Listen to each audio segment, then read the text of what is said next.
विदेशी समधन आई देसी ससुराल। ये कहानी है नैना और नक्श की। नैना और नक्श दिल्ली के रहने वाले हैं। दोनों ही एक अच्छे संपन्न परिवार से ताल्लुक रखते हैं, लेकिन फिर भी दोनों के बीच में एक ऐसा अंतर है जिसे दोनों के बीच एक खाई समझा जा सकता है। नैना दिल्ली के पॉश इलाके साउथ एक्स की रहने वाली है। पिता का काफी बड़ा बिजनेस है। नैना की फैमिली हाईली एजुकेटेड तो है ही, साथ में मालदार भी है। वहीं दूसरी ओर है हमारे नक्श बाबू, जो पुरानी दिल्ली के चावड़ी बाजार के रहने वाले हैं। ये भी एक बिजनेसमैन के बेटे हैं, लेकिन इनकी फैमिली हाई फाई बिल्कुल नहीं है। बल्कि नक्श का परिवार आज भी गांव में फैली अपनी जड़ों से मजबूती से जड़ा हुआ था। साथ में कॉलेज करते हुए नक्श और नैना की आंखें चार होती है और तभी दोनों शादी का फैसला कर लेते हैं। मम्मी, मैंने सोच लिया है, शादी तो मुझे नक्श के साथ ही करनी है। नक्श बहुत अच्छा लड़का है, कोई ऐसा वैसा लड़का मत समझो उसे। बहुत बड़ा बिजनेस है उसके पापा का चांदनी चौक में। लहंगा शॉप की पूरी चेन है उनकी। देख बेटा, सिर्फ रुपए पैसे की बात नहीं होती। मान लिया कि तेरे नक्श के पास पैसों की कमी नहीं है, लेकिन उनका और हमारा स्टेटस मैच नहीं होता। मुझे ऐसा लगता नहीं कि तुम उसके साथ खुश रह पाओगी। बाकी मैं उन माओं में से नहीं हूं जो अपनी ईगो के आगे बेटी की खुशियों की बलि चढ़ा दे। मेरा फर्ज तुझे समझाना है, लेकिन फिर भी तुझे ऐसा लगता है कि तू नक्श के साथ खुश रह सकती है तो ठीक है, मुझे कोई ऐतराज नहीं है। माँ की तरफ से हाँ होते ही नैना खुशी से झूम उठी थी। मम्मी, अभी आप नक्श को जानती नहीं हो। वो दिल का बहुत अच्छा है और मुझे पूरा यकीन है कि उसके साथ रहकर मुझे कभी कोई प्रॉब्लम नहीं आएगी। नैना की तरह नक्श भी अपने परिवार को शादी के लिए राजी करने के जुगाड़ में लगा हुआ था। दोनों की मेहनत रंग लाती है। फिर नैना और नक्श दोनों के परिवार वाले शादी के लिए मान जाते हैं। शादी के बाद नैना चावड़ी बाजार वाले मकान में नक्श और उसके पूरे परिवार के साथ रहने के लिए आ गई थी। धीरे धीरे करके समय गुजरने लगता है। एक दिन नैना की माँ उसे फोन करती है। बेटा, तू ठीक तो है ना? हाँ मम्मी, एकदम ठीक हूँ। आप ऐसे क्यों पूछ रही हैं? कुछ नहीं बेटा, बस तेरी याद आ रही थी। घर काटने को आ रहा था, लेकिन तेरी नई नई शादी है तो रोज रोज मायके आने के लिए भी तो नहीं कह सकते। आपकी बात एकदम ठीक है मम्मा। रोज रोज मैं मायके आऊंगी तो ससुराल कैसे संभाल पाऊंगी? लेकिन मेरे पास एक आइडिया है। मैं रोज रोज मायके नहीं आ सकती, लेकिन आप तो मेरे ससुराल आ सकती है ना? ठीक है बेटा, ऐसा किसी किताब में थोड़ी ना लिखा है कि हमेशा बेटी ही माँ बाप से मिलने के लिए जाए। अगर माँ बाप के पास समय हो तो उन्हें भी बेटी से मिलने के लिए जाना चाहिए। ठीक है, तेरे पापा वैसे भी बिजनेस ट्रिप पर पूरे 10 दिन के लिए गए हुए हैं। मैं यहाँ तेरे पास आ जाती हूँ। कुछ दिन माँ बेटी दोनों साथ में रहेंगे तो बहुत अच्छा लगेगा। बिल्कुल ठीक कह रही हो मम्मी, आप मेरे पास आकर रहो। इससे अच्छी बात और क्या हो सकती है? बेटी की बात सुनकर नैना की माँ सुरेखा अगले दिन अपना बैग पैक करती है और बेटी के यहाँ आने के लिए निकल जाती है। माँ जी, मेरी मम्मी कुछ ही देर में पहुंचने वाली है। बेटा, ये तो अच्छी बात है, इसमें परेशान होने जैसी क्या बात है। समधन जी आएंगे तो हम उनकी खातिरदारी में कोई कमी नहीं छोड़ने वाले, तो बिल्कुल भी फिक्र मत कर बेटा। नक्श, तू बाजार से शॉल ले आया है ना, जो मैंने तुझसे मंगवाई थी? अपनी समधन का शॉल उड़ाकर स्वागत करूंगी मैं। हाँ माँ, लेकर आया हूँ। कुछ ही देर बाद नैना की माँ गाड़ी का हॉर्न बजाती हुई उसके घर पहुंच जाती है। लगता है मम्मी आ गई। नैना दौड़ते हुए दरवाजे तक जाती है तो देखती है उसकी माँ जींस और टॉप पहनकर, काला चश्मा आंखों पर चढ़ाए हुए, खुले बालों को संवारती, हाथों में गिफ्ट के पैकेट लेकर उसकी ओर चली आ रही है। अरे बहू, तू तो कह रही थी तेरी माँ आने वाली है। मुझे तो ऐसा लग रहा है मायके से तेरी बड़ी बहन आई है। नहीं माँ जी, ऐसी कोई बात नहीं है। ये मेरी माँ है, बहन नहीं। अगर ये तेरी माँ है तो तेरी माँ को क्या इतना भी पता नहीं कि बेटी के ससुराल किस तरह से जाया जाता है? कैसे कपड़े पहन रखे तेरी माँ ने? अरे उम्र रह गई है क्या इतने चुस्त जींस की पैंट पहनने की और काला चश्मा लगाने की? माँ जी, आप इस तरह की बातें क्यों कर रही हैं? मेरी मम्मी को खुद को मेंटेन करके रखना, सजना संवरना अच्छा लगता है और हर इंसान को खुद से प्यार करना चाहिए। इसमें बुराई क्या है? अब हम औरतें हैं तो क्या हमेशा दूसरों की पसंद का ही कपड़ा पहनेंगी? देख तो, माँ ने घर में कदम नहीं रखा और बहू की चप्पर चप्पर जबान चलने लगी। मुझे तो पक्का यकीन है ये दोनों माँ बेटी मिलकर मेरे सर पर नाचने वाली हैं। आइए आइए समधन जी, हमें कब से बेसब्री से आपका ही इंतजार था। बच्चों की शादी तो बस ऐसे ही हड़बड़ाहट में हो गई है। शादी में ढंग से किसी से मिल भी नहीं पाए। अच्छा हुआ कि आप यहाँ आ गई। अब इसी बहाने दोनों समधन साथ में बैठकर सुख दुख बतलाएंगे। ये क्या कर रही हैं बहन जी आप? शॉल तो आप मुझे ऐसे पहना रही हैं जैसे मैं 80 साल की कोई बुढ़िया हूँ। अरे भाई, अभी इतनी उम्र नहीं हुई है मेरी जितना आप समझ रही हो। हाँ, अभी आपकी उम्र ही कहाँ है। 16 साल की लड़कियां तो पानी भर रही है आपके आगे। स्वागत करने के बाद बहू की माँ को लेकर सासू माँ घर के अंदर आ जाती हैं। और बताइए समधन जी, हमारा घर ढूंढने में कोई तकलीफ तो नहीं हुई ना? नहीं, कोई तकलीफ नहीं हुई। मैंने जीपीएस लगा दिया था, बड़े आराम से पहुंच गई। अच्छा बेटा, जीन्स पहनकर मैं थक गई हूँ, मैं जरा ड्रेस चेंज करके आती हूँ। देखा, मैं कह रही थी ना, तेरी माँ की ये सब पहनने की उम्र नहीं है, हो गई ना थकान। ऐसी बात नहीं है, घर में जीन्स कौन पहनता है? घर में मम्मी जीन्स नहीं बल्कि शॉर्ट्स पहनकर रहती है। अब आराम की जरूरत क्या सिर्फ लड़कों को होती है? हम औरतों को आराम की जरूरत नहीं पड़ती। शॉर्ट्स से क्या होता है बहू? शॉर्ट्स मम्मी अभी पहनकर आएंगी ना, आप खुद अपनी आंखों से देख लेना शॉर्ट्स क्या होते हैं। कुछ ही देर में बहू की माँ घुटने तक लंबे शॉर्ट्स पहनकर अपने कमरे से बाहर निकलती है। कैसे घर में शादी कर ली तूने बेटा? अरे जब मुझे इस तरह से देख रही है ये, तो तेरा तो जीना मुश्किल कर देगी वो इस घर में। सच सच बता बेटा, ये लोग तुझे टॉर्चर वगैरह तो नहीं करते ना? कैसी बात करिए मम्मी आप, मुझे यहाँ कोई तकलीफ नहीं है। मेरे सास ससुर पति सब मुझे बहुत प्यार करते हैं, आपको टेंशन लेने की कोई जरूरत नहीं है।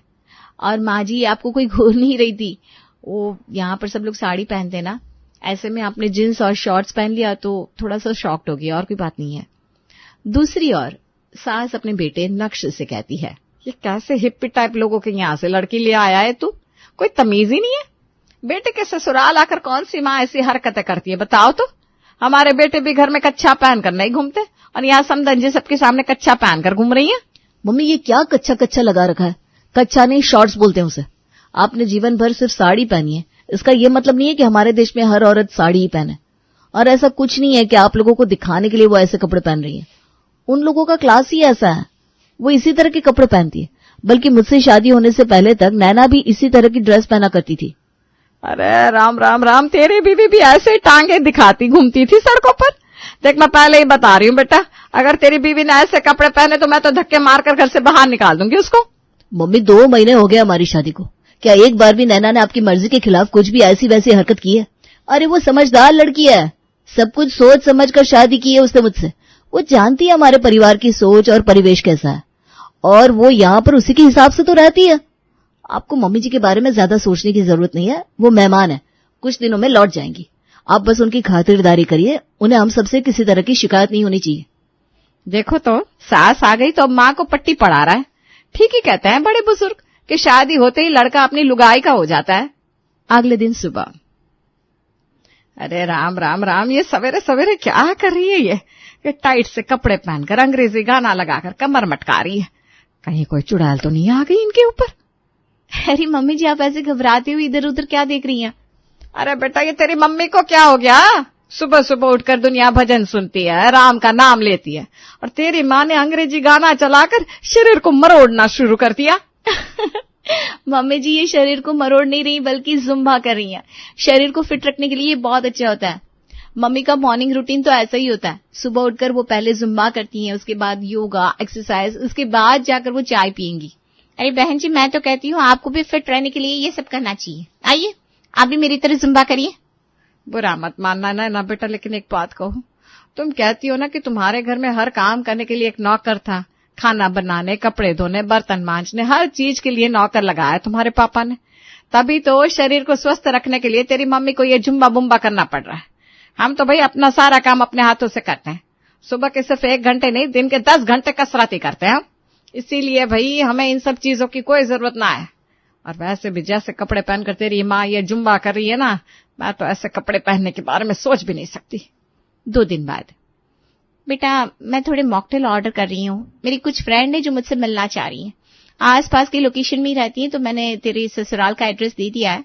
वो लोग यहीं पर मुझसे मिलने के लिए आएंगी। मैं नहीं चाहती कि तू बिना बात उनके लिए चाय नाश्ता बनाने के लिए परेशान हो, तो मैंने उन लोगों की चॉइस के अकॉर्डिंग मॉकटेल और स्नैक्स वगैरह ऑर्डर कर दिया है। कुछ ही देर में सब डिलीवर हो जाएगा। अरे मम्मा आप क्यों टेंशन ले रहे हो? मॉकटेल तो मुझे भी बहुत पसंद है, और मैं इतना बढ़िया मॉकटेल घर पर बना दूंगी। क्या जरूरत है आपको बाहर से ऑर्डर करने की?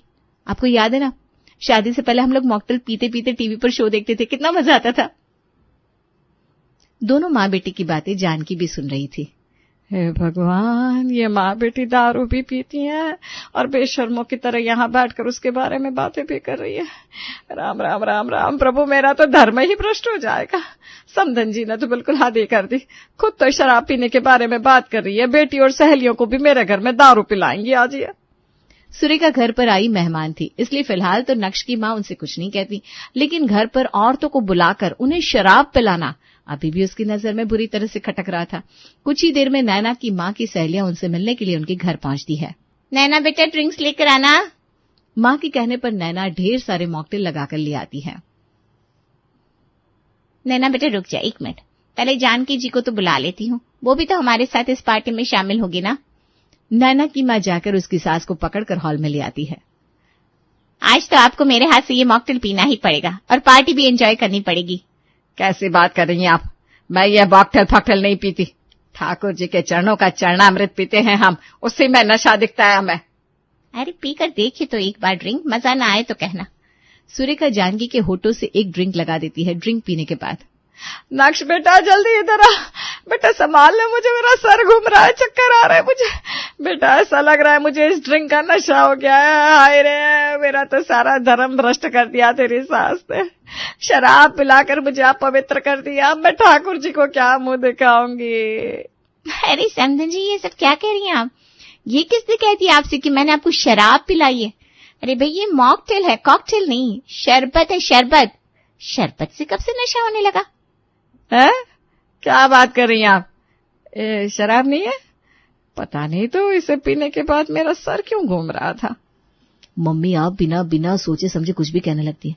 ऐसा करिए, आपका सर घूम रहा है तो आप अपने कमरे में आराम कर लीजिए, मम्मी जी को अपने दोस्तों के साथ पार्टी का मजा लेने दीजिए अपने कमरे में जाकर। अच्छा ही हुआ जो नक्श मुझे पार्टी से यहाँ ले आया। छोटे छोटे कपड़े पहनकर नाच रही आधी उम्र की औरतों को देखकर तो मुझे भी शर्म आ रही थी। मैं तो कहती हूँ आग लग जाए ऐसे फैशन में जो इंसान को अपनी उम्र का लिहाज भुला दे। अगले दिन, समधन जी रोज मैं अपने विदेशी कपड़े पहनती हूँ, लेकिन आज तो मेरा मन कर रहा है कि मैं भी आपकी तरह देसी कपड़े ट्राई करूँ। आप मुझे सिखाएंगी कैसे साड़ी पहनते हैं? हाँ बहन जी, क्यों नहीं, आइए सिखाती हूँ। बस एक बात बताइए। बात तो आपकी ठीक ही थी, बिना एक्सरसाइज की भी आप कितनी फिट है, और हमें तो फिट रहने के लिए कितने पापड़ बेलने पड़ते हैं, उसके बाद भी मोटापा है कि पीछा छोड़ने का नाम नहीं ले रहा। आप अपनी तरह घर के काम करना मुझे भी सिखा दीजिए ना। मैं भी देखती हूँ अपने हाथों से मसाला पीसकर, अचार बनाकर और मक्खन से घी निकालकर कैसा महसूस होता है। सुरेखा की बात सुनकर जानकी उसे घर के काम सिखाने लगती है। सुरेखा के लिए ये सब नया और अलग तरह का अनुभव था। रात को कमरे में, नैना देखो तुम बुरा मत मानना, लेकिन अपनी मम्मी को थोड़ा समझाओ ना, उनका ये हाई फाई विदेशी कल्चर हमारे फैमिली में कोई नहीं समझ पा रहा है। मम्मी को काफी प्रॉब्लम हो रही है उनकी वजह से। ये क्या बात होती है नक्श? मेरी मम्मी 4 दिन के लिए यहाँ आ गई तो तुम्हें प्रॉब्लम होने लगी?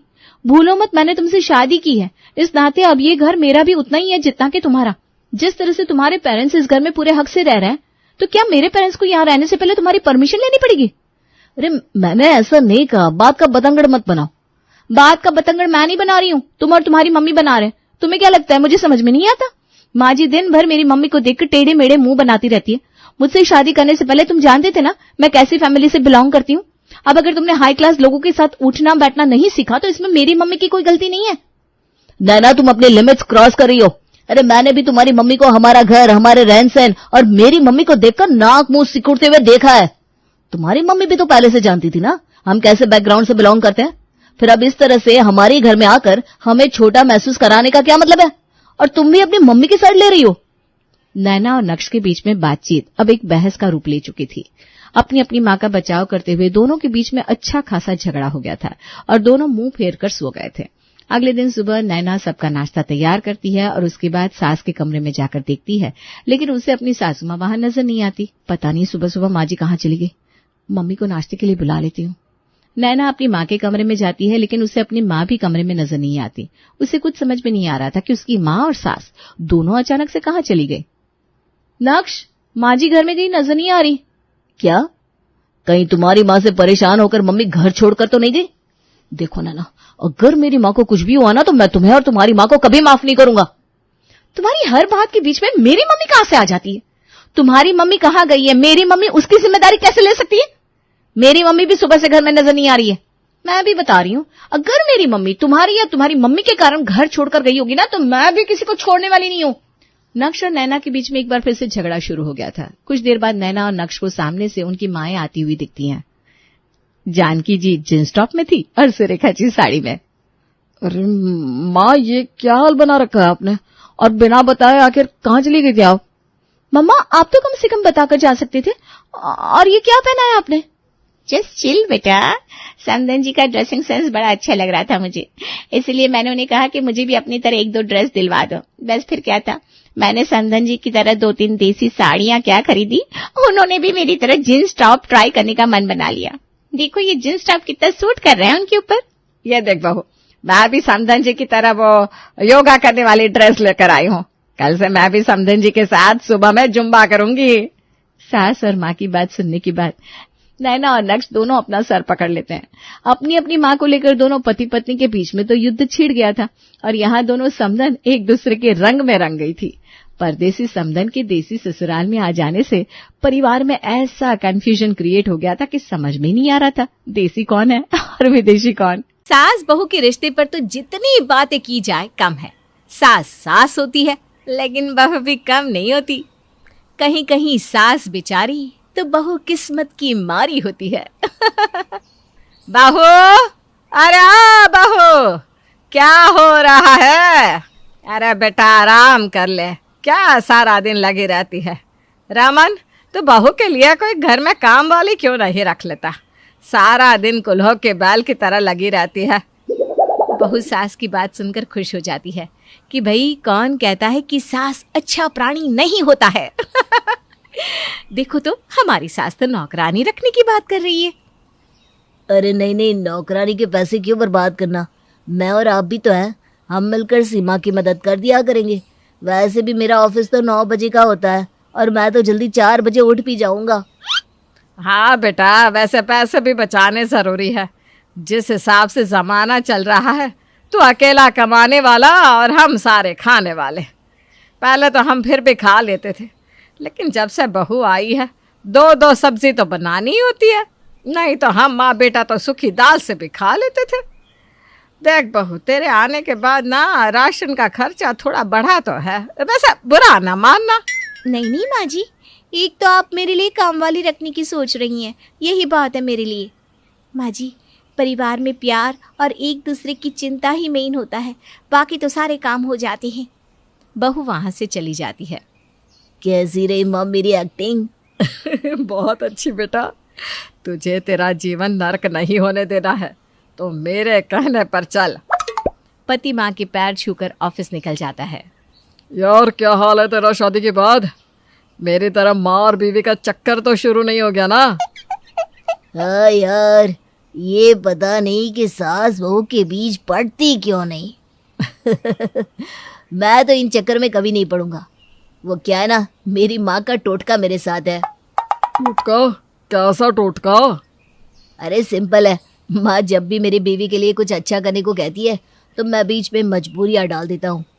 काम भी नहीं होता और माँ की इमेज बीवी के सामने अच्छी हो जाती है और मैं उन दोनों के झगड़ों से बच जाता हूँ। वाह यार, मतलब नाम बड़े लेकिन दर्शन छोटे। सही है सही है। पति घर आता है तो बीवी सो रही होती है। सो रही है महारानी, ये चिंता नहीं कि पति को ऑफिस से आने पर खाना पानी देना होता है। अभी सबक सिखाता हूँ माँ। अरे रुक रुक मत जा। माँ किचन में जाती है और एक पतीली जोर से गिरा देती है। क्या हो गया माँ? माँ! बहू भी सारा शोर शराबा सुनकर उठ जाती है और किचन में जाती है। नहीं नहीं, बहू को उठाने की जरूरत नहीं है, सारा दिन घर के काम में लगी रहती है, ऊपर से बाहर का भी कितना काम होता है, थक जाती होगी। मैं हूं ना, लगा देती हूँ तेरा खाना, वैसे भी तू भी तो थक कर आया होगा। ठीक कह रही है माँ, मैं थक तो बहुत जाता हूँ, लगता है बस घर जाकर कोई गर्मा गर्म खाना खिला दे। लेकिन सीमा थक गई होगी। पर तू ये क्या कर रही है? अभी जल जाती तो माँ। अरे जल जाती तो अच्छा होता ना, इतने शोर में बहू उठ ना जाए। अब किचन का काम करने की आदत भी तो नहीं रही। सीमा सब बातें सुनने के बाद खुद को गिल्टी फील करती है कि वो क्यों सो गई। अरे सच्ची कोई ऐसी बहू भी होती है या ऐसी बीवी भी होती है जो पति के आने से पहले ही सो जाए। लेकिन क्या करे, सारा दिन काम करके वो थक जाती है। माँ जी प्लीज़ मुझे माफ़ कर दीजिए, गलती हो गई मुझसे, मैं अभी इनका खाना लगा देती हूँ। अरे नहीं नहीं, मैं कर लूँगा, माँ डांटेगी अगर तुमने खाना लगा दिया तो। अरे नहीं नहीं, मैं हूँ ना, आप दोनों बैठिए। सीमा पति को खाना खिलाती है, सारे बर्तन धोकर कमरे में जा ही रही होती है कि देखती है कि सास खुद से खुद के पैर दबा रही थी। माँ जी पैर को क्या हो गया, लाइए मैं दबा देती हूँ। अरे नहीं नहीं नहीं, वो क्या है ना, पहले तो रवि दबा देता था, लेकिन शादी के बाद तो उसे बस किसी तरह कमरे में जाने की जल्दी होती है। मैं बेचारी, मैंने सोचा मैं खुद ही अपने पैर दबा लेती हूँ। तभी रवि आ जाता है। नहीं माँ, मैं सोच ही रहा था, मुझे माफ़ कर दे माँ। पता है सीमा, ऐसा कोई दिन नहीं गया जब मैंने माँ के पैर नहीं दबाए हो। अरे मेरी तो तरक्की भी तभी होती है जब मैं माँ के पैर दबाता हूँ, लेकिन जब से तुम आई हो मेरी जिम्मेदारी तुमको वक्त देने की रहती है ना, इसलिए मैं माँ के पैर नहीं दबा पाता हूँ। सीमा को बहुत गंदा सा फील होता है कि वो कैसे माँ बेटे के रिश्ते के बीच में आ गई। नहीं नहीं कोई बात नहीं, मैं भी यहीं बैठती हूँ, एक पैर तुम दबाओ एक मैं। क्यों माँ जी?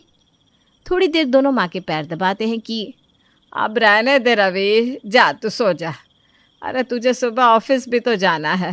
क्यों सीमा? हाँ माँ जी आप सही बोल रही हैं। चलो रवि। अरे रवि को जाने दे, उसे ऑफिस जाना है, तुझे थोड़ी ना।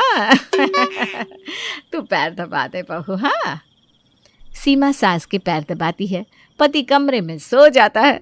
सुबह सीमा किसी तरह उठ पाती है, उसका सारा शरीर दुख रहा था। वो पति को उठाने की कोशिश करती है। रवि उठो ना, मेरा शरीर दर्द दे रहा है, प्लीज़ कोई दवाई दे दो। उफ़ो यार, नींद आ रही है, प्लीज़ डिस्टर्ब मत करो। सीमा लेटी रहती है और शरीर दर्द के मारे दुख रहा था, लेकिन पति को तो ऑफिस जाना है, उससे पहले उसे उसके लिए खाना बनाना है, सास को चाय देनी है। इन सब चिंताओं के बीच वो उठ जाती है और खाना बना रही होती है कि पति की आवाज़ उसके कान पर पड़ती है। कैसी रही कल रात की मेरी एक्टिंग माँ? तेरी? अरे तूने मेरी नहीं देखी क्या? कैसे खुद का ही पैर दबाकर बहू को इमोशनल कर दिया था। बहू हैरान, अरे ये क्या, उसे तो अपने कान पर भरोसा ही नहीं होता कि ये क्या हो रहा है। वो जल्दी से कमरे के बाहर आती है और देखती है कि माँ वैसे ना सीमा को अच्छा बुद्धू बना कर रखा है हम लोगों ने। हाँ, उसे तो लगता है कि हम न जाने उसकी कितनी केयर करते हैं, और यही भ्रम में दौड़ दौड़ के घर का सारा काम करती रहती है। धीरे बोल माँ, वो सुन लेगी। चल मैं कमरे में जा रहा हूँ, आती होगी चाय लेकर। सीमा को बड़ा दुख लगता है, लेकिन वो तो ठहरी आजकल की होशियार समझदार लड़की। बिना इमोशन के वो सोच लेती है कि अब तो इन माँ बेटी की जोड़ी को मजा चखाना ही है। फिर क्या, अगले रोज, बहू तू बैठ जा, मैं ना तेरे लिए गर्मा गर्म रोटी बना देती हूँ। सामने खड़ा होता है पति। अरे नहीं नहीं माँ, तू क्यों, मैं खिलाता हूँ ना मेरी बीवी को गर्मा गर्म रोटी। हाय हाय, मैं कितनी किस्मत वाली हूँ। पता है मेरी सहेली है ना लीली, उसकी ससुराल में भी शुरू शुरू में तो ऐसा ही माहौल था, लेकिन वो सब ना दिखावा था। मैंने तो कह दिया नहीं नहीं, मेरा पति और उसकी माँ इतने गिरे पड़े लोग नहीं है जो 2 रुपए का दिखावा करे। खानदानी लोग है, खानदानी। क्यों, सही बोला ना? एक बार जो वो कमिटमेंट कर देते हैं तो फिर अपने आप की भी नहीं सुनते। क्यों जी? अब हाँ हाँ बहू, सही बोला सही बोला। बहू फटाफट प्लेट लेकर बैठ जाती है। सासू माँ ले आइए गर्मा गर्म रोटियाँ। लाइए लाइए। ए जी, माँ जी को यहाँ तक आने में दिक्कत ना हो तो जरा आप ही पहुँचा दीजिए ना, खड़े ही तो हैं। क्यों? सास बेटे अपने ही जाल में फंस जाते हैं। अब क्या है, सास बनाती है गर्मा गर्म रोटी और बहू को लाकर देता है बेटा। अगले रोज, बहू, ओ बहू। बहू तो कहीं थी ही नहीं। बहू कहाँ है रवि? वो तो सो रही है माँ, कह रही थी नौकरानी रख लो, उससे काम नहीं होता। तभी बहू आ जाती है। हाँ तो ठीक ही तो कह रही है, तुझे कितनी बार तो कहा है कि नौकरानी रख ले, पूरे घर का काम करते करते थक जाती होगी बेचारी। माँ मैंने तो कहा था कि मैं सुबह 4 बजे उठ जाऊंगा, लेकिन सीमा मानती ही नहीं है। फिर क्या, अगले रोज क्या 8 बज गए? अरे ऑफिस जाने का वक्त हो गया। पर घड़ी में तो 4 ही बजे थे। बस झाड़ू पोछा और सब्जी काट के चाय चढ़ा दो, तब तक मैं उठ ही रही हूँ। हाँ, नहीं तो माँ जी की मदद ले लेना, बोल रही थी कि वो भी उठेंगी। अब नहीं तो नौकरानी तो आती ही है पड़ोस में। अभी सो जाओ, 8 बजे ना उससे बात करा दूंगी। कहते हैं ना, ज्यादा होशियारी भी कभी कभी भारी हो जाती है।